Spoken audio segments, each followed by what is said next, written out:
The sound of Captain Rodriguez's boisterous laughter echoed throughout the joint services mess hall, the sharp clank of his coffee cup hitting the table, causing every head to turn.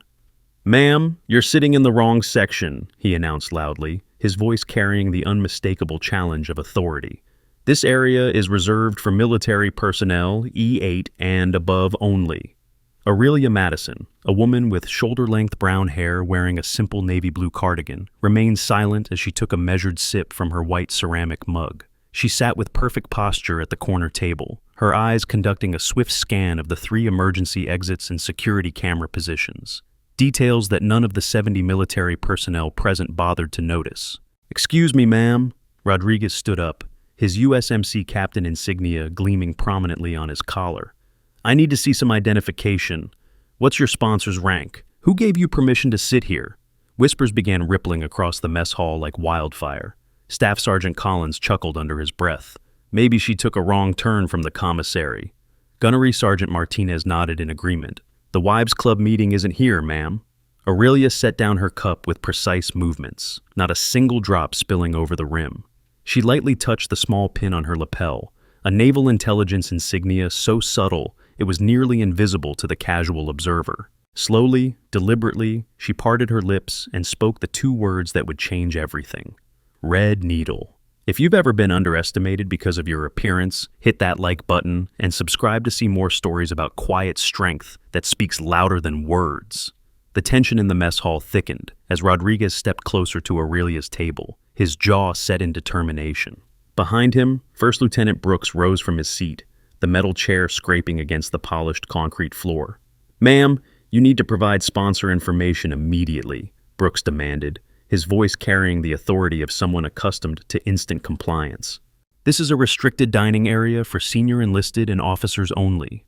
Aurelia remained motionless, her tactical positioning becoming more apparent to anyone with trained eyes. She had chosen the corner table not by accident, but because it provided clear sight lines to all entry points while keeping her back protected by the solid wall. Her left hand rested casually on the table, fingers positioned in a way that would allow instant movement if necessary. "Listen, lady," Rodriguez continued, his patience wearing thin. "I don't know how you got access to this facility, but you're clearly in the wrong place." He gestured broadly to the room filled with service members in various uniforms. Army ACUs, Navy utilities, Marine dress blues, and Air Force ABUs. This isn't some civilian restaurant where you can just walk in and sit wherever you want. Gunnery Sergeant Martinez stood up next, his imposing frame casting a shadow across the adjacent tables. At 6 feet 2 inches and 230 pounds, he was accustomed to his physical presence alone resolving most confrontations. "Ma'am, I'm going to have to ask you to gather your belongings and exit through the main entrance," he stated firmly, positioning himself to block the most direct path to the door. For the first time since the confrontation began, Aurelia spoke. Her voice was calm, measured, and carried an undertone that suggested she was far more familiar with military protocol than anyone had assumed. "Gunnery Sergeant, according to Marine Corps Order 1700.30, Section 4.2.alpha, any challenge to facility access must be conducted through proper chain of command verification." The specificity of her response caused Martinez to pause mid-step. Staff Sergeant Collins, who had been enjoying the show from 2 tables away, now leaned forward with increased interest. The regulation number Aurelia had cited was not commonly known outside of security personnel and senior non-commissioned officers. Rodriguez's eyes narrowed as he processed what he had just heard. "How do you know that regulation number?" he demanded, his voice taking on a harder edge. "Are you some kind of inspector general?" Aurelia's response was to take another sip of her coffee, her movements deliberate and unhurried. She then reached up and made a barely perceptible adjustment to the small pin on her lapel, a gesture so subtle that only someone specifically watching for it would notice. "I asked you a question," Rodriguez pressed, his voice growing louder and attracting even more attention from the surrounding tables. "Who are you, and what are you doing in my mess hall?" Staff Sergeant Collins decided to join the escalating situation, rising from his table and approaching with the confidence of someone backing up a superior officer. "Captain Rodriguez, would you like me to contact security forces? This seems like it might require official intervention." Aurelia finally looked up from her coffee, her gaze meeting Rodriguez's with steady composure. That would be appropriate protocol, Staff Sergeant, she replied quietly. Please ensure they follow proper identification, verification procedures.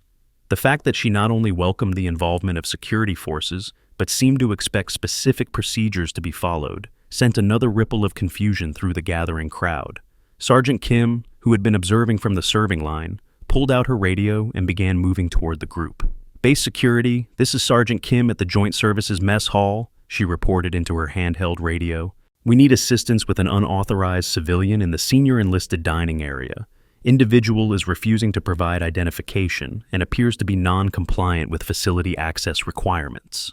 As Kim finished her radio call, Aurelia made another small adjustment, this time checking her watch with the practiced movement of someone accustomed to precise timing. The action was smooth, professional, and carried the unconscious efficiency of military training. Rodriguez noticed the gesture, and his suspicion deepened. You've got exactly 2 minutes to explain who you are before security forces arrive to escort you out, he stated firmly. And I guarantee you, this is going to result in a formal complaint to base administration about your conduct. For a brief moment, the corner of Aurelia's mouth curved into what might have been called a smile. Please do, she replied simply, her voice carrying no trace of concern or defensiveness. The response was so unexpected and delivered with such calm confidence that it gave Rodriguez pause. In his 8 years of military service, he had never encountered someone who welcomed formal complaints or security intervention. Most civilians became nervous, apologetic, or defensive when confronted with military authority. First Lieutenant Brooks decided to escalate the situation further. Ma'am, I'm ordering you to stand up and prepare to be escorted from this facility. Your continued presence here is disruptive to military operations and constitutes trespassing on federal property.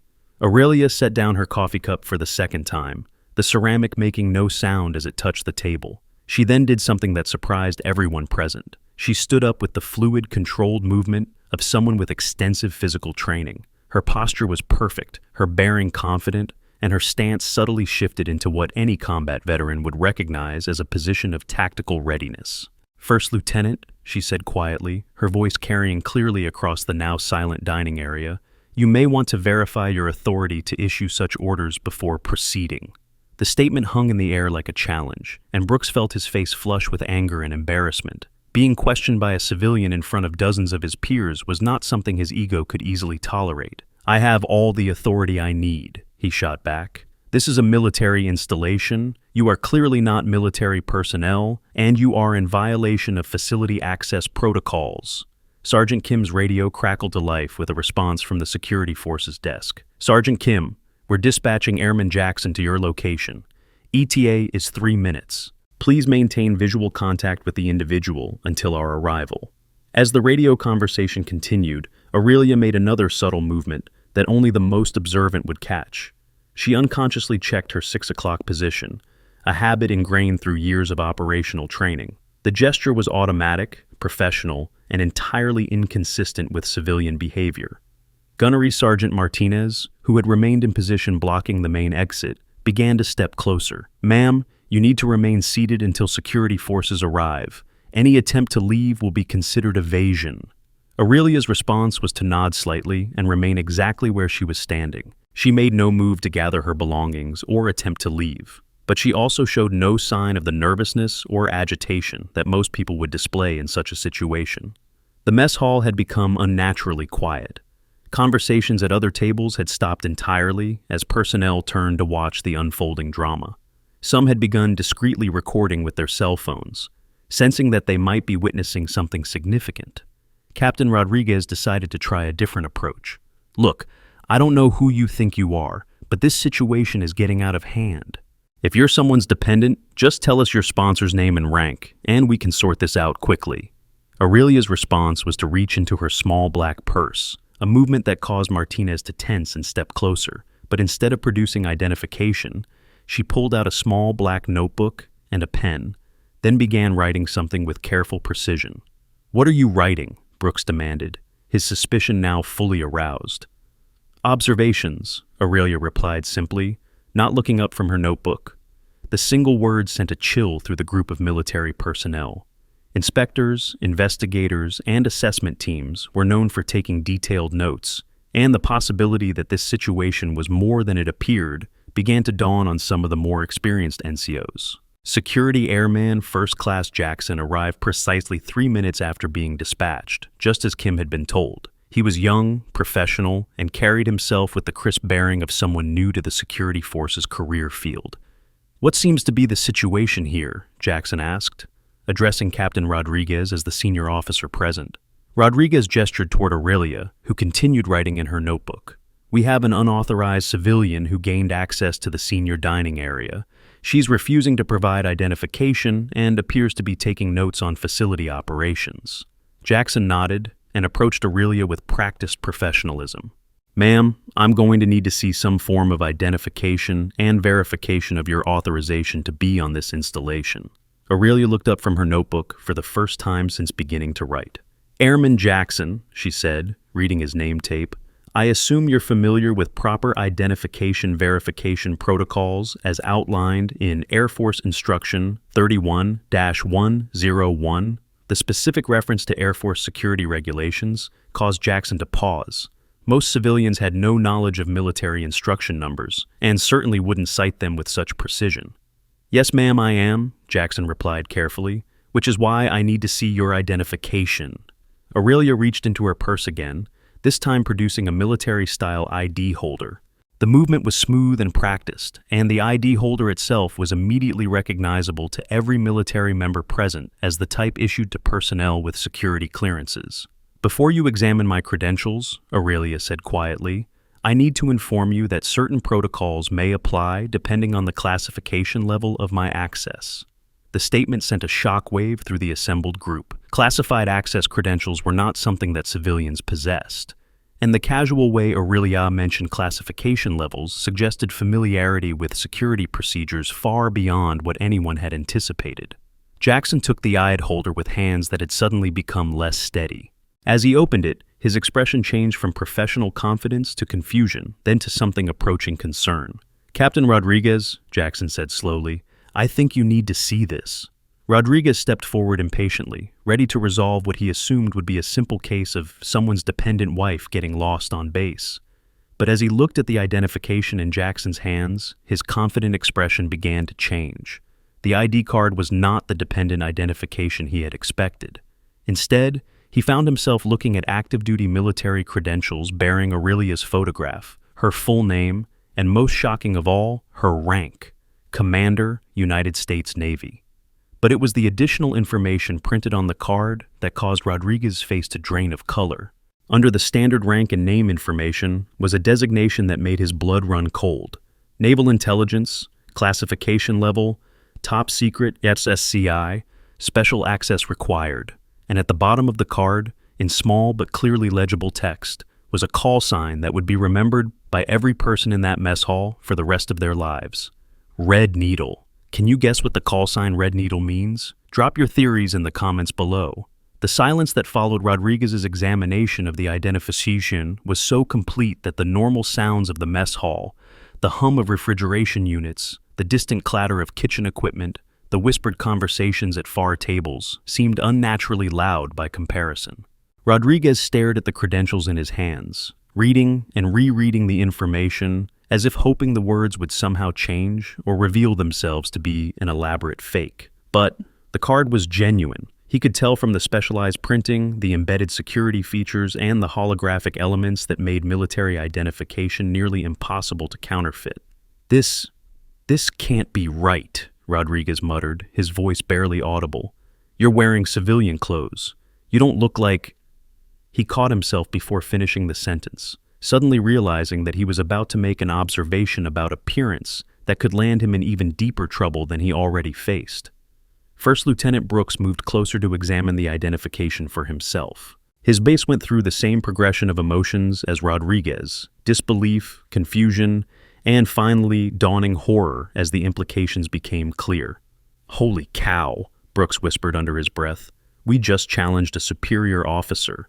Gunnery Sergeant Martinez, who had been maintaining his position blocking the exit, now found himself in the awkward situation of physically intimidating a commissioned officer who outranked everyone in the immediate vicinity. He took a careful step backward, his tactical positioning suddenly feeling more like insubordination than proper security protocol. Staff Sergeant Collins, who had been enjoying what he thought was the humiliation of an entitled civilian, now looked like he wanted to disappear entirely. The jokes and comments he had made were no longer funny. They were career-threatening breaches of military courtesy. Sergeant Kim, still holding her radio, stared at the unfolding situation with growing alarm. Her radio call describing an unauthorized civilian was now revealed to be a report about a naval intelligence officer conducting unknown business on the installation. Airman Jackson, whose security training had taught him to remain calm in difficult situations, found himself facing a scenario that his instructors had never covered. Challenging the credentials of a senior officer was serious enough, but having participated in the public embarrassment of a naval intelligence officer with top-secret clearance was potentially catastrophic for his career. Aurelia, who had remained standing throughout the examination of her credentials, calmly reached out and took her identification back from Rodriguez's nerveless fingers. She returned it to her purse with the same precise movements she had used throughout the entire encounter. "Gentlemen," she said quietly, her voice carrying a new authority that had been carefully concealed until this moment, "I believe we need to discuss proper protocol procedures." The words were spoken calmly, but every military member present understood the underlying message. This was not a request or suggestion. It was a statement of intent from a superior officer who had just witnessed multiple breaches of military courtesy, protocol, and security procedures.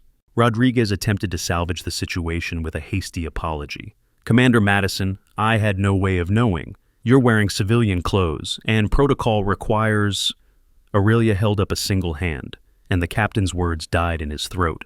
The gesture was small, but it carried the unmistakable authority of command. "Captain Rodriguez," she said, her voice taking on the tone of an officer addressing a subordinate, "what is the first step in challenging someone's facility access according to your installation security protocols?" Rodriguez felt sweat begin to form on his forehead as he realized the question was a test, one he was about to fail publicly. To verify their identification through proper channels, he stammered. "And did you follow that protocol?" Aurelia asked. The question hung in the air like an indictment. Rodriguez knew the answer, and he knew that everyone present knew the answer. He had made assumptions based on appearance and civilian clothing, rather than following established procedures. "No, ma'am," he admitted quietly. "And what was your second protocol violation?" Aurelia continued relentlessly. Rodriguez's mind raced through the events of the past 20 minutes, cataloging his mistakes. I created a public disturbance instead of handling the matter discreetly." "And your third violation?" This question was harder to answer because it required Rodriguez to acknowledge something that went beyond simple protocol errors. He had allowed his assumptions about gender, appearance, and civilian clothing to override his training and professional judgment. "I failed to maintain proper military bearing and courtesy," he said finally, his voice barely above a whisper. Aurelia nodded slightly. "And the consequences of these protocol violations in a facility that processes classified material and houses personnel with security clearances?" The question struck at the heart of every security professional's worst nightmare. Military installations were not just workplaces. They were secured environments where lapses in protocol could compromise national security. Aurelia's presence as a naval intelligence officer conducting unknown business only amplified the potential severity of the security breach. As the full weight of the situation settled over the group, the sound of approaching footsteps echoed through the mess hall. Two figures in navy dress whites were walking purposefully toward their location, their bearing and pace suggesting official business. Commander Thompson from Navy Operations had been working in the administrative offices when he received an unusual phone call from the security forces desk. The report of a disturbance involving someone with naval intelligence credentials had prompted him to investigate personally. Behind him walked Commander Hayes from the Naval Intelligence Liaison Office, a man whose presence at any incident automatically elevated its significance. Hayes rarely left his secured office space unless the matter required his personal attention. As the two commanders approached, the group of enlisted personnel and junior officers unconsciously arranged themselves into a more formal posture. The arrival of additional senior officers transformed what had been a mess hall confrontation into something approaching an official inquiry. "Commander Madison," Thompson called out as they drew near, his voice carrying across the still silent dining area, Aurelia turned toward the approaching officers with the same calm composure she had maintained throughout the entire encounter. "Commander Thompson," she replied with a slight nod. Thompson's recognition of Aurelia sent another shockwave through the assembled group. Not only was she a legitimate naval intelligence officer, but she was known to other senior personnel on the installation. Commander Hayes stepped forward and executed a crisp salute. "Ma'am, we weren't expecting you until later this afternoon. Has there been a change to the timeline?" Aurelia returned the salute with precise military bearing, the gesture finally revealing her true status to anyone who might have still harbored doubts. "No change to the timeline, Commander Hayes. I arrived early to conduct preliminary observations." The casual reference to preliminary observations sent a chill through every person who had participated in or witnessed the confrontation. Naval intelligence officers conducting observations suggested activities far beyond simple facility visits. Like a military financial advisor providing specialized insurance and investment services for service members, USAA understands the unique needs of those who serve our country with distinction and honor. Hayes glanced around at the assembled group, his experienced eye taking in the obvious tension and the defensive posturing of the junior personnel. "I see you've been conducting your assessment," he observed quietly. "Indeed," Aurelia replied. "The results have been quite illuminating." Rodriguez felt his career flashing before his eyes, as he realized that what he had assumed was a simple case of an unauthorized civilian had actually been some kind of official assessment or evaluation. The implications were staggering. Every word he had spoken, every action he had taken, had been observed and likely documented by a naval intelligence officer. First Lieutenant Brooks cleared his throat nervously. "Commander Madison, if I may ask, what kind of assessment?" Aurelia looked at him with the same calm expression she had maintained throughout the encounter. "That information is classified, Lieutenant. However, I can tell you that your installation's security protocols and personnel response procedures are part of an ongoing Navy-wide evaluation." The revelation that the entire incident had been part of an official evaluation was like a physical blow to everyone who had participated. What they had thought was their duty to maintain facility security had actually been a test, one they had failed spectacularly. Staff Sergeant Collins found his voice first. "Ma'am, we were just following standard protocol for unauthorized personnel in restricted areas." Aurelia's gaze shifted to him with laser focus. "Staff Sergeant, what specific protocol authorizes you to make assumptions about someone's authorization based on their clothing?" Collins opened his mouth to respond, then closed it again as he realized there was no good answer to the question. Military protocols were based on verification of credentials, not assumptions about appearance. Gunnery Sergeant Martinez, who had spent the last 30 minutes using his physical presence to intimidate what he thought was a civilian, now stood at rigid attention as he faced the possibility of having physically threatened a superior officer. Sergeant Kim, still holding her radio, realized that her initial report to security forces was now part of the official record of a failed security assessment. The fact that she had described a naval intelligence officer as an unauthorized civilian would likely be cited in reports that reached far beyond the local installation. Airman Jackson, who had been the most professional throughout the encounter, found himself in the surreal position of having properly executed his duties, while everyone around him failed their unofficial evaluation. Commander Thompson stepped closer to the group. "Commander Madison, do you require any additional support for your assessment activities?" "Not at this time," Aurelia replied. "I believe I have sufficient data for my preliminary report." The mention of a preliminary report suggested that this was only the beginning of whatever process Aurelia was conducting. The implications for personnel evaluations, career advancement, and disciplinary actions were enormous. Rodriguez finally found the courage to ask the question that everyone was thinking. "Commander Madison, will this incident be included in your official report?" Aurelia considered the question carefully before responding. "Captain Rodriguez, every aspect of this encounter has been observed, documented, and will be included in my assessment of this facility's security culture and protocol adherence." The phrase security culture struck at the heart of military professionalism. It wasn't just about following rules. It was about maintaining the attitudes, behaviors, and practices that ensured the safety and security of military operations. "However," Aurelia continued, I want to commend Airman Jackson for following proper procedures throughout this encounter. His adherence to protocol and professional bearing were exemplary. Jackson felt a mixture of relief and anxiety as he realized that his actions had been specifically noted by a senior officer conducting an official assessment. Being commended was positive, but it also meant that his performance was now part of an official record. Commander Hayes checked his watch and made a notation in a small black book, similar to the one Aurelia had been using. "Ma'am, shall we proceed to the next phase of your assessment?" "In a moment," Aurelia replied. She turned back to face the group of military personnel who had been the subjects of her evaluation. "I want to ensure that everyone understands what occurred here today." The mess hall, which had gradually begun returning to normal conversation levels, fell silent again as personnel at other tables strained to hear what was about to be said. "Military protocol exists for reasons beyond simple bureaucracy," Aurelia began, her voice carrying clearly across the dining area. "Every procedure, every regulation, every requirement exists to maintain the security and effectiveness of our operations." She paused, allowing her words to sink in before continuing. "When we make assumptions based on appearance, when we allow personal biases to override established procedures, when we prioritize our own comfort over military standards, we create vulnerabilities that can be exploited by those who wish to do harm to our mission and our personnel." The educational tone of her speech made it clear that this was not just a critique of the individuals involved, but a teaching moment for everyone present.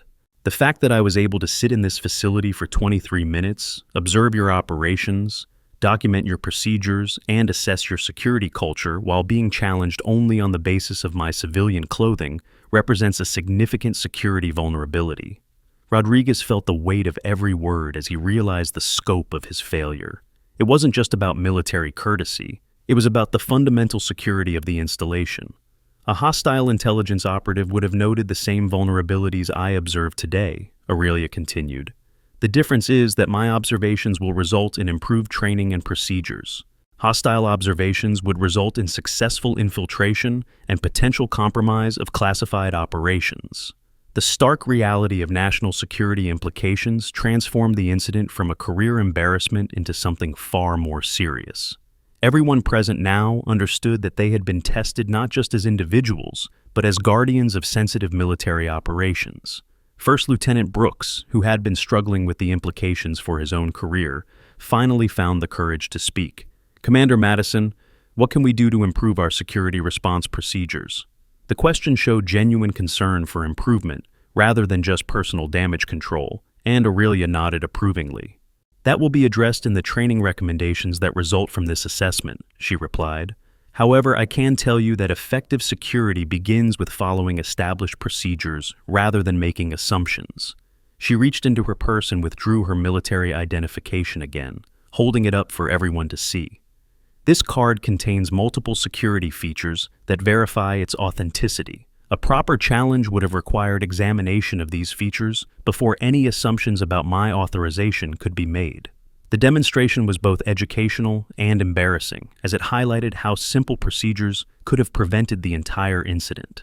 "Additionally," Aurelia continued, "proper protocol would have required discreet verification rather than public confrontation. Military courtesy applies regardless of someone's apparent civilian status until proven otherwise." Staff Sergeant Collins raised his hand hesitantly. "Ma'am, how do we balance security requirements with courtesy when dealing with potential unauthorized personnel?" It was a legitimate question that showed he was thinking beyond the immediate incident to the broader challenges of military security. "Excellent question, Staff Sergeant," Aurelia replied. "The answer lies in understanding that proper security procedures and military courtesy are not conflicting requirements. They support each other." She gestured toward Airman Jackson. Airman Jackson demonstrated this perfectly. He approached the situation with professionalism, followed established procedures, and maintained appropriate courtesy throughout. His actions provided security without creating unnecessary confrontation. Jackson stood a little straighter as he realized that his approach was being held up as the standard for others to follow. "The goal is not to avoid challenging potentially unauthorized personnel," Aurelia explained. "The goal is to challenge them effectively while maintaining the professional standards that reflect well on our military service." Commander Thompson stepped forward as Aurelia concluded her impromptu training session. "Commander Madison, Shall we proceed to the administrative offices for your next assessment phase? Aurelia nodded and gathered her small purse, preparing to leave the mess hall where she had spent the most productive 23 minutes of her assessment mission. Before departing, she turned back to address the group one final time. Gentlemen, I want to thank you for participating in this assessment. Your responses, both positive and negative, will contribute to improved security procedures across the entire Navy. The lessons learned here today will help protect military installations and personnel throughout our service.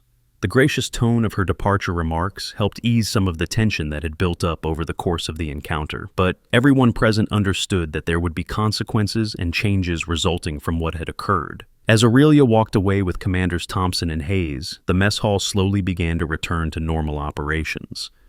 But the conversations at every table focused on what had just transpired and what it might mean for the future of security procedures at the installation.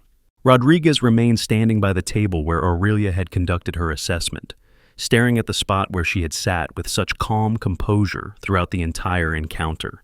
The realization that he had been evaluated without knowing it was both humbling and terrifying. The incident would be discussed in security briefings, training sessions, and professional development courses for months to come. But more immediately, it would be remembered by every person present as the day they learned that assumptions about appearance could have consequences far beyond simple embarrassment. As the immediate drama faded, the normal rhythm of military life began to reassert itself. But the lessons of the Red Needle assessment would resonate far beyond the Joint Services Mess Hall, influencing security procedures and professional attitudes throughout the installation and beyond.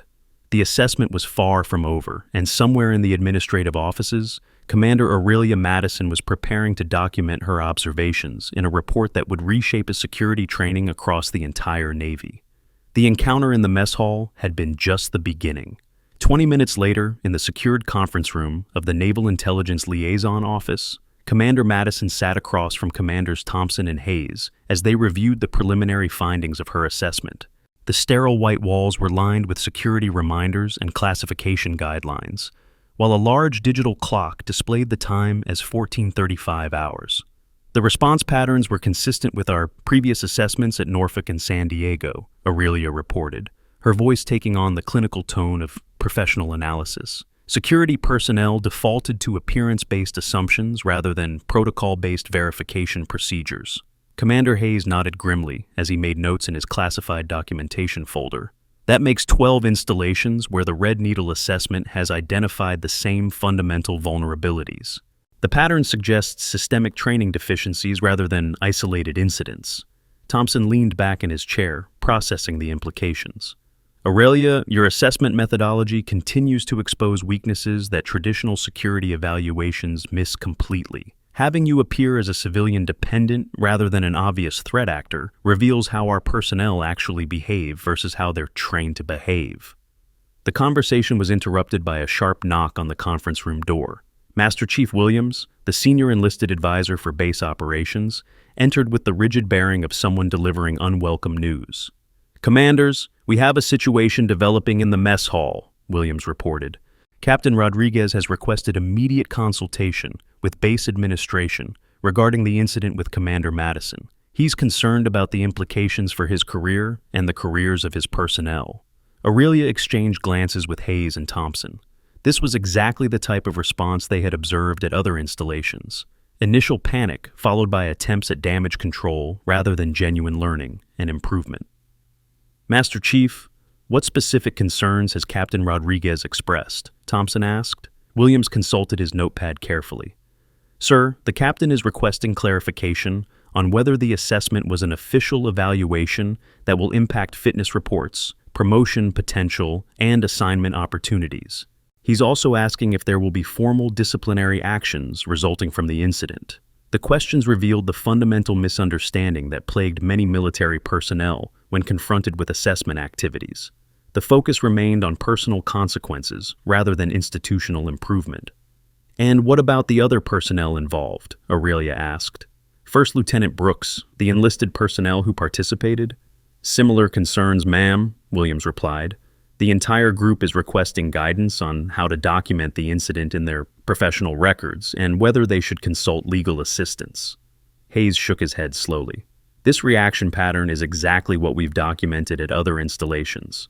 The immediate response is self-preservation rather than learning from the experience. Aurelia stood and walked to the window overlooking the mess hall parking area. Through the glass, she could see several of the personnel from the incident standing in a tight group, their animated conversations suggesting continued discussion of the morning's events. "Master Chief Williams," she said without turning from the window, "please convey to Captain Rodriguez and his personnel that they are invited to attend a brief in this conference room at 1500 hours. The brief will address their questions and provide guidance on the assessment process." Williams looked uncertain. "Ma'am, should I inform them of the specific topics that will be covered?" "Tell them that we will discuss the purpose of Operation Red Needle, the assessment methodology, and the next steps in the evaluation process," Aurelia replied. "Also inform them that their participation in this brief is voluntary but recommended." After Williams departed to deliver the invitation, Thompson turned to Aurelia with curiosity. "You're going to brief them on Red Needle? That's not standard procedure for assessment targets." Aurelia returned to her seat with a slight smile. "Tom, the entire purpose of these assessments is to improve security culture. We can't improve culture by leaving personnel in a state of confusion and anxiety about what occurred. They need to understand the bigger picture." Hayes consulted his watch and began gathering his materials. "That gives us 22 minutes to prepare the brief. Should we include the statistical analysis from the other installations?"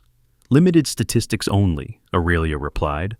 "Focus on the educational value rather than the comparative performance metrics. The goal is learning, not humiliation." As the three commanders prepared their brief materials, word of the 1500 hours meeting spread throughout the mess hall and surrounding administrative buildings. The news that Commander Madison would personally brief the personnel involved in the incident created a mixture of anxiety and curiosity among those who had witnessed the morning's events. At exactly 1500 hours, Captain Rodriguez led his group of personnel into the conference room with the nervous energy of students approaching a final exam. First Lieutenant Brooks, Gunnery Sergeant Martinez, Staff Sergeant Collins, Sergeant Kim, and Airman Jackson arranged themselves in the chairs facing the front of the room. Commander Madison stood at the front of the room beside a large display screen, her demeanor professional but approachable. The tension from the morning's confrontation had been replaced by an atmosphere more conducive to learning and professional development. "Gentlemen and Sergeant Kim," Aurelia began, "thank you for attending this brief. I understand that this morning's incident has raised questions about assessment procedures, professional consequences, and the purpose of what you experienced." Rodriguez raised his hand hesitantly. "Ma'am, our primary concern is understanding whether this incident will result in negative evaluations or disciplinary actions." The directness of the question created a moment of silence in the room, but Aurelia nodded approvingly. "Captain Rodriguez, that question demonstrates exactly the mindset that Operation Red Needle is designed to address. Your immediate concern is personal consequences rather than institutional improvement." She clicked a remote control, and the display screen showed a map of the United States with 12 military installations highlighted in red. Operation Red Needle has been conducted at these 12 installations over the past 8 months. At every location, we have observed identical response patterns to the ones demonstrated here today. Brooks leaned forward with interest. "Ma'am, what specific patterns are you referring to?" "Excellent question, Lieutenant," Aurelia replied, clicking to the next slide. Pattern 1. Assumption-based security rather than verification-based security. Personnel make decisions about authorization based on appearance, clothing, gender, age, or other visual cues rather than following established protocols. The slide displayed statistics showing that 87% of assessed personnel made initial judgments based on appearance before attempting any verification procedures. Pattern 2. Escalation without verification. When challenged by someone who doesn't fit expected visual profiles, personnel tend to increase confrontation levels rather than following systematic verification procedures.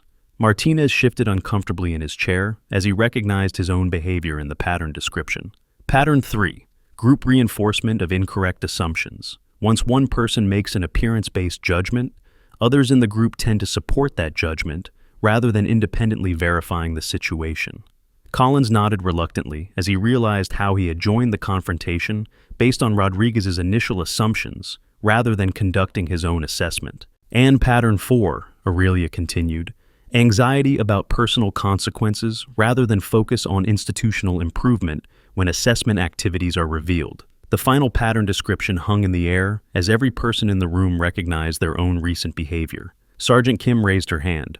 "Ma'am, how does this assessment help improve our actual security procedures?"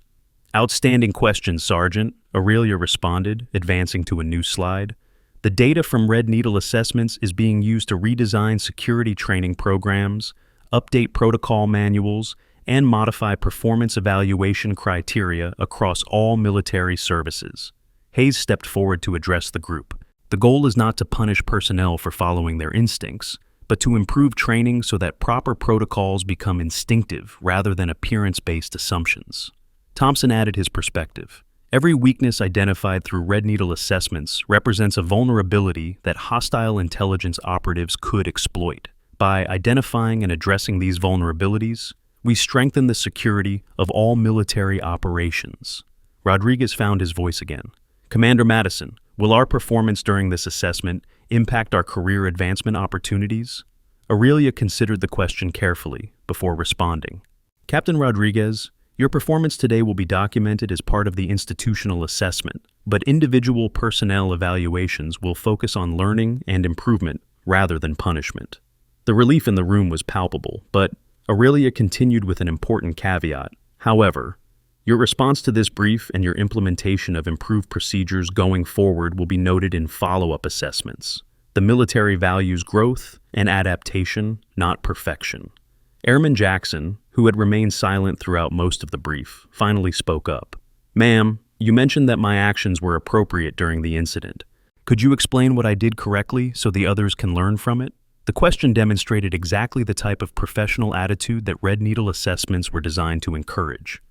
Airman Jackson, you followed established verification procedures, maintained professional courtesy, and avoided making assumptions based on appearance, Aurelia explained.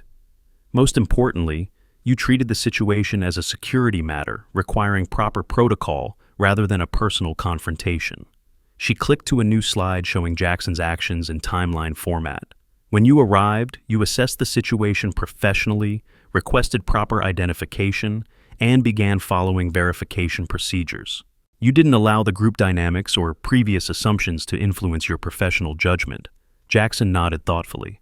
"Ma'am, I was just following my training from Security Forces Technical School." "Exactly," Aurelia replied with approval.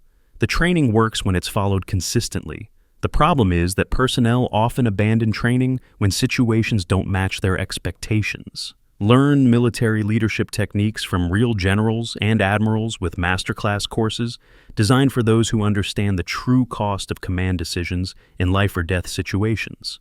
Martinez raised his hand with obvious reluctance. "Ma'am, I realize that I used physical intimidation inappropriately during the incident.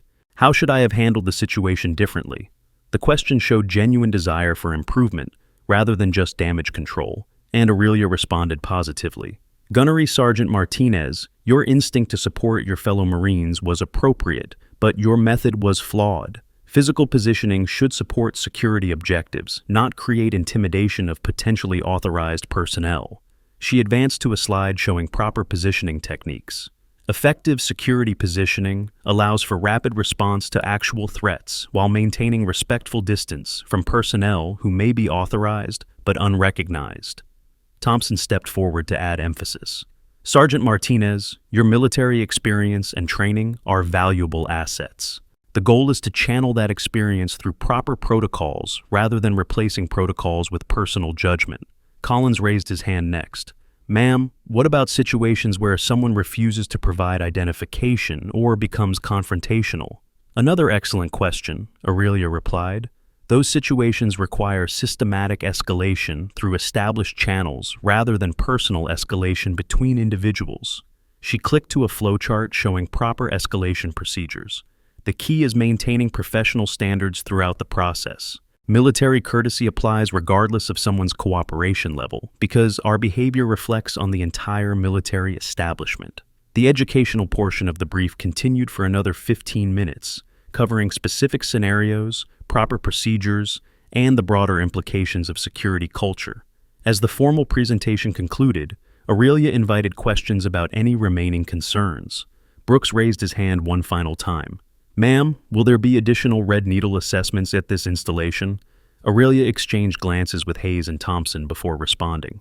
"Lieutenant Brooks, Operation Red Needle is an ongoing program with multiple phases. This installation will continue to participate in security culture assessments, but specific timelines and methodologies are classified." The implication that future assessments would occur created a mixture of anticipation and anxiety among the group, but also demonstrated that improvement would be an ongoing process rather than a single event. Rodriguez stood as the brief appeared to be concluding. "Commander Madison, on behalf of the entire group, I want to apologize for the way we handled this morning's situation. We clearly have room for improvement in our security procedures." Aurelia nodded approvingly. "Captain Rodriguez, that acknowledgement represents exactly the type of professional growth that these assessments are designed to encourage. The military values learning from experience and continuous improvement." She moved toward the door but paused before leaving. "I want each of you to understand that your participation in this assessment contributes to the security of military installations across all services. The lessons learned here will protect classified operations and personnel at dozens of other locations." Hayes distributed information packets to each attendee. These materials contain updated security procedures, contact information for additional training resources, and guidelines for implementing improved protocols at your duty stations.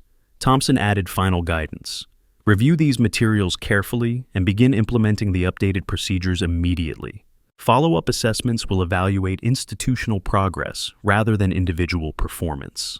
As the group prepared to leave, Aurelia made one final announcement. "There will be a summary brief for base leadership at 16:30 hours. Installation security procedures will be updated based on today's assessment findings." After the personnel departed, Aurelia remained in the conference room with Hayes and Thompson to prepare their preliminary report for base administration. The afternoon sunlight streamed through the windows as they documented the day's observations and recommendations. The response patterns were consistent with previous assessments, Hayes noted as he reviewed his documentation. Initial defensive reactions followed by genuine interest in improvement once the educational component was provided. Thompson nodded in agreement.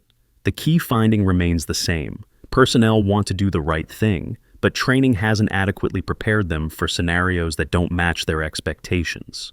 Aurelia was reviewing her detailed notes when her encrypted cell phone began vibrating with an incoming secure call. She checked the caller identification and her expression became more serious.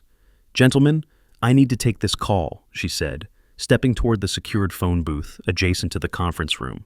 Hayes and Thompson exchanged knowing looks. Secure calls during Red Needle operations usually meant that the scope of the assessment was expanding or that new intelligence had emerged requiring immediate attention. From their position in the conference room, they could see Aurelia through the soundproof glass of the phone booth, but her conversation was completely inaudible. Her body language suggested that she was receiving important information that would impact the ongoing assessment. After 8 minutes, Aurelia emerged from the phone booth with a thoughtful expression. "Tom, Chris, we have a development that affects the Red Needle timeline." Thompson leaned forward with interest. "What kind of development?" "That was Admiral Morrison from Naval Intelligence Headquarters," Aurelia replied, settling back into her chair. "The preliminary data from our first 12 assessments has caught the attention of the Pentagon. They want to accelerate the program expansion." Hayes consulted his secure tablet computer. "How significant an acceleration are we talking about?" "They want Red Needle assessments conducted at 40 additional installations within the next 6 months, Aurelia explained. "The security vulnerabilities we've identified are considered significant enough to warrant immediate attention across all services." The scope of the expansion was larger than any of them had anticipated. Operation Red Needle had been designed as a targeted assessment program, but the consistent findings across multiple installations had elevated it to a service-wide priority. "Aurelia, does this expansion change our methodology or reporting requirements?" Thompson asked.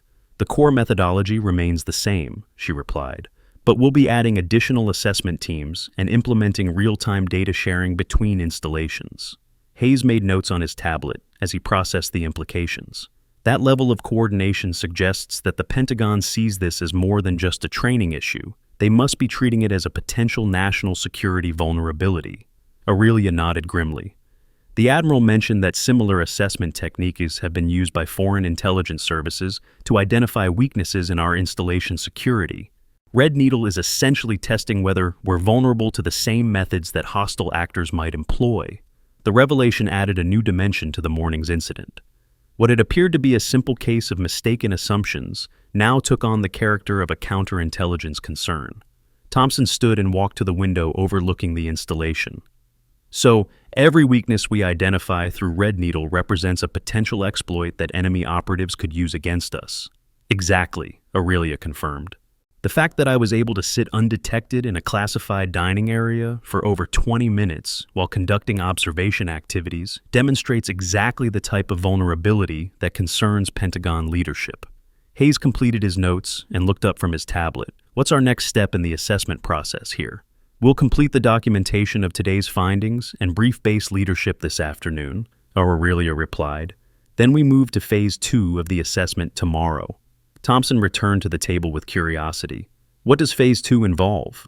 Aurelia's expression took on the focused intensity of someone preparing for complex operations. Tomorrow we assess response procedures when the potential security threat is more obvious. Instead of appearing as a dependent civilian, I'll present as someone with suspicious behavior but legitimate credentials. Hayes understood the implications immediately. You're testing whether personnel can distinguish between genuine security concerns and appearance-based assumptions. Precisely, Aurelia confirmed. We need to ensure that improved awareness doesn't result in excessive suspicion of everyone who doesn't fit standard profiles. The assessment methodology was more sophisticated than traditional security evaluations, designed to test the full spectrum of personnel judgment under realistic conditions. Thompson checked the time and began gathering his materials. We should prepare for the 16:30 hours brief with base leadership. They'll want specific recommendations for immediate implementation. As they prepared to leave the conference room, Aurelia received another call on her encrypted phone. This conversation was shorter, but appeared to carry equal importance. That was the operations center, she announced after ending the call. They're receiving reports from Norfolk that similar security vulnerabilities have been exploited by unknown personnel within the past 72 hours. Hayes and Thompson exchanged concerned glances. The possibility that Red Needle assessments were identifying active security threats rather than just potential vulnerabilities changed the entire strategic picture. Unknown personnel? Thompson asked. Are we talking about possible foreign intelligence operations? The details are still classified above my current briefing level, Aurelia replied carefully, but the timing of these reports relative to our Red Needle findings is considered significant by naval intelligence leadership. The afternoon brief with base leadership took on increased urgency as word of the Norfolk development spread through secure communication channels. What had begun as a routine assessment was now connected to broader counterintelligence concerns affecting multiple installations. Next week, Navy SEAL mistaken for a plumber until the wrench in his hand revealed something that changed everything. Subscribe so you don't miss it. At exactly 16:30 hours, Aurelia entered the base commander's conference room to find Colonel Davidson, the installation commander, along with his senior staff and security leadership. The atmosphere in the room reflected the seriousness of the security concerns that had emerged throughout the day. Commander Madison, Colonel Davidson began, we've received preliminary reports about your Red Needle assessment activities and the developing situation at Norfolk. Please brief us on your findings and recommendations. Aurelia activated the room's secure presentation system and began her formal report to base leadership. The slides displayed statistical analysis, pattern identification, and specific recommendations for immediate implementation. Colonel Davidson, today's assessment identified 4 critical vulnerabilities in installation security protocols that require immediate attention, she began, her voice carrying the authority of someone briefing senior leadership on matters of national security importance. The brief covered the morning's incident in clinical detail, the response patterns observed, and the broader implications for installation security. As she presented the findings, Aurelia could see the growing concern on the faces of the senior officers present. Based on these findings, she concluded, I recommend immediate implementation of enhanced identification verification protocols, updated security training programs, and regular assessment activities to ensure sustained improvement. Colonel Davidson leaned forward with obvious concern. Commander Madison, how quickly can these recommendations be implemented? The reports from Norfolk suggest that we may be facing active security threats rather than just potential vulnerabilities. Sir, the basic protocol modifications can be implemented within 48 hours, Aurelia replied. Enhanced training programs will require approximately 2 weeks for full deployment. The Master Chief in charge of security operations raised his hand. Ma'am, how do we balance improved security with maintaining operational efficiency? Some of these procedures could slow down routine operations. It was a legitimate concern that Aurelia had encountered at other installations. Master Chief, the goal is smarter security, not necessarily slower security. Proper procedures, when properly trained, can actually increase efficiency by reducing false alarms and unnecessary confrontations. As the brief continued, Aurelia's encrypted phone vibrated with another incoming secure call. She glanced at the caller identification, and her expression became grave. Colonel Davidson, I need to take this call immediately. It's from Admiral Morrison. Davidson nodded, and Aurelia stepped out of the conference room to answer the call privately. Through the conference room windows, the assembled leadership could see her engaged in intense conversation with her superior at Naval Intelligence Headquarters. When she returned 5 minutes later, her demeanor had shifted to one of urgent concern. Gentlemen, the situation has escalated significantly, she announced to the room. Norfolk Naval Base has confirmed unauthorized access to classified dining facilities by individuals using appearance-based deception techniques, identical to those tested in our Red Needle assessment.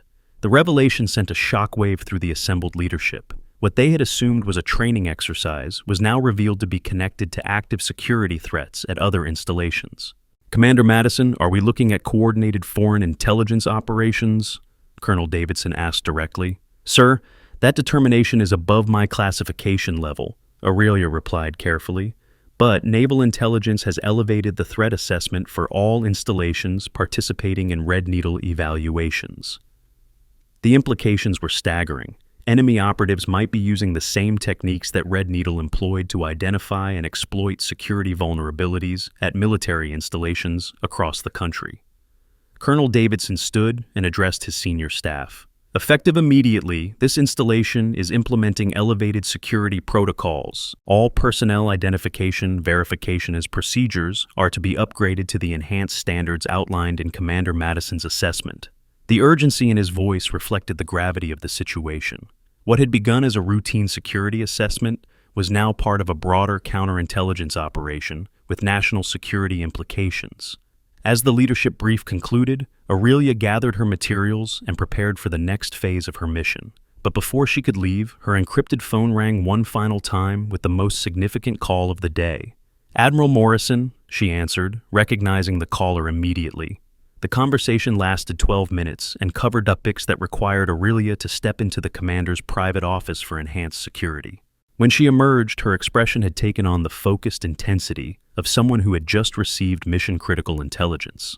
Colonel Davidson, she said, addressing the installation commander directly, I've just received authorization to brief you on Operation Lighthouse. The mention of a previously unknown operation name caused immediate attention throughout the room. Operation Lighthouse is the broader counterintelligence program that Red Needle assessments support, Aurelia explained. Based on intelligence gathered over the past 6 months, foreign operatives have been systematically testing security procedures at military installations using deception techniques similar to our assessment methodology. The revelation that enemy operatives were actively probing military security using similar techniques to Red Needle transformed the entire strategic picture. Ma'am, the security chief asked, does this mean that the vulnerabilities identified in today's assessment represent active security threats rather than potential weaknesses? That's correct, Aurelia confirmed. Every weakness we identified today has been successfully exploited by hostile operatives at other installations during the past 90 days. Colonel Davidson processed the implications with visible concern. Commander Madison, what specific threats are we dealing with? Are we talking about espionage, sabotage, or intelligence-gathering operations? Sir, the specific nature of hostile activities is classified, but I can tell you that unauthorized access to classified dining facilities, administrative areas, and communications centers has been documented at multiple installations. The scope of the security breach was far broader than anyone in the room had anticipated. As if responding to the gravity of the briefing, Aurelia's phone buzzed with an encrypted text message that caused her to pause mid-sentence. She read the message twice before looking up at the assembled leadership. "Gentlemen, I've just received word that Operation Lighthouse has identified potential hostile surveillance of this installation within the past 24 hours. The announcement created immediate tension throughout the room, as everyone realized that they might be dealing with an active security threat rather than just assessment activities. "What kind of surveillance?" Colonel Davidson demanded. Aurelia checked her phone again as additional messages arrived. "Sir, the details are still being analyzed, but individuals matching the profiles of known foreign intelligence operatives have been observed in the vicinity of this installation's main entry points." The revelation that potential enemy agents might be actively surveilling the installation added urgency to every security decision that would be made going forward. "Colonel Davidson," Aurelia continued, "I'm being recalled to Naval Intelligence Headquarters for immediate briefing on the expanded Lighthouse operation. The Red Needle assessment data from today will be critical to understanding the scope of security vulnerabilities that hostile operatives are attempting to exploit." As she prepared to depart, Aurelia's phone rang one final time with a call that would change the trajectory of her mission completely. "Admiral Morrison," she answered. "Yes, sir, I understand. Operation Red Needle is being expanded to Phase 3 immediately." The conversation was brief but clearly significant. When it ended, Aurelia turned to address Colonel Davidson and his staff for the final time. "Gentlemen, based on the intelligence developed today and the broader Lighthouse findings, Red Needle operations are being expanded to include real-time threat assessment at 40 installations simultaneously." The scope of the expansion suggested that the security vulnerabilities identified through assessment activities were more serious than anyone had initially realized. The fact that 40 installations would be simultaneously upgraded indicated a threat level that went far beyond routine security improvements. Colonel Davidson felt the weight of national security responsibility settling on his shoulders as he processed the implications of hosting a regional coordination center. "Colonel Davidson, your installation has been selected as a regional coordination center for enhanced security operations. You'll be receiving additional naval intelligence personnel within the next 48 hours. The announcement sent a ripple of concern through the assembled senior staff. Master Chief Thompson leaned forward in his chair, understanding that their quiet installation was about to become a hub of counterintelligence activity. The security chief made rapid mental calculations about facility modifications, personnel clearances, and operational security requirements that would need immediate attention. Colonel Davidson stood straighter, accepting the gravity of his new responsibilities. "Commander Madison, what specific capabilities will this coordination center require? We'll need to begin preparations immediately." Aurelia consulted her secure tablet one final time, reviewing the preliminary requirements that had been transmitted during her phone conversations. "Sir, you'll be coordinating Red Needle assessments and Lighthouse operations across 8 states in your region. The additional personnel will include counterintelligence specialists, assessment teams, and secure communications operators." The scope of regional responsibility was staggering. What had begun as a single installation assessment was now revealed as part of a nationwide security operation that would touch dozens of military facilities and thousands of personnel. As Aurelia gathered her materials and prepared to leave for her urgent recall to headquarters, she paused to deliver one final message to the assembled leadership. The leather portfolio containing her classified documents felt heavier now, weighted with the knowledge of how much broader this operation had become. The assessment conducted here today may seem like a simple training exercise, but it's actually part of a much larger effort to protect military installations from hostile intelligence operations.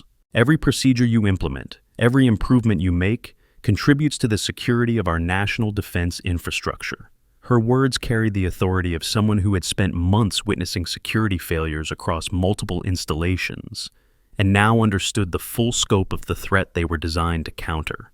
The morning's incident with Captain Rodriguez and his team was no longer just a training opportunity, it was a microcosm of vulnerabilities that enemy operatives were actively exploiting. Colonel Davidson's operations officer raised his hand with obvious concern. "Ma'am, how do we maintain operational security for our normal mission while supporting expanded intelligence operations?" Aurelia appreciated the question, recognizing the legitimate concern about balancing competing priorities. "Major Stevens, the Coordination Center will operate with compartmentalized security protocols. Your normal operations will continue with enhanced security measures, while the intelligence activities will be conducted through separate channels. The Master Chief in charge of installation security was taking detailed notes, already planning the facility modifications and personnel briefings that would be required. Commander Madison, what timeline are we looking at for full operational capability? Master Chief Williams, the coordination center needs to be operational within 72 hours, Aurelia replied, her tone reflecting the urgency of the broader operation. The threat intelligence suggests that hostile activities are accelerating, and we need regional coordination capabilities in place immediately. She moved toward the door, but stopped for one final observation that would resonate throughout the installation for months to come. The afternoon sunlight streaming through the conference room windows cast long shadows across the polished table where the senior staff sat in contemplative silence. Remember that some wolves wear sheep's clothing, but sometimes the sheep you overlook are actually the wolves watching over the flock. The metaphor encapsulated everything they had learned about security assumptions, operational deception, and the complex reality of modern counterintelligence operations. Colonel Davidson knew that this observation would become part of the installation's security culture, referenced in briefings and training sessions for years to come. As Commander Madison reached for the door handle, she turned back one final time to address the room. Gentlemen, what happened in your mess hall this morning will be studied at the Pentagon, briefed to congressional oversight committees, and incorporated into security training across all military services. Your personnel's responses, both positive and negative, have contributed to protecting our national defense capabilities. With those words, Commander Aurelia Madison departed the conference room, leaving behind an installation that would never again take security assumptions for granted. The clicking of her footsteps echoed down the corridor as she headed toward her encrypted vehicle for immediate departure to Naval Intelligence Headquarters. Colonel Davidson remained standing at the head of the conference table, watching through the window as Aurelia's black sedan disappeared through the main gate. Behind him, his senior staff sat in contemplative silence, each processing the implications of what they had learned and the responsibilities they had inherited. The Red Needle assessment was complete, but Operation Lighthouse was just beginning, and their installation would be at the center of a counterintelligence operation that would reshape military security procedures for generations to come. The stories end here, but the journey continues. Many new episodes are waiting for you. And if you enjoy, please take a moment to like, subscribe to our EV Story channel, and turn on the bell. See you in the next story.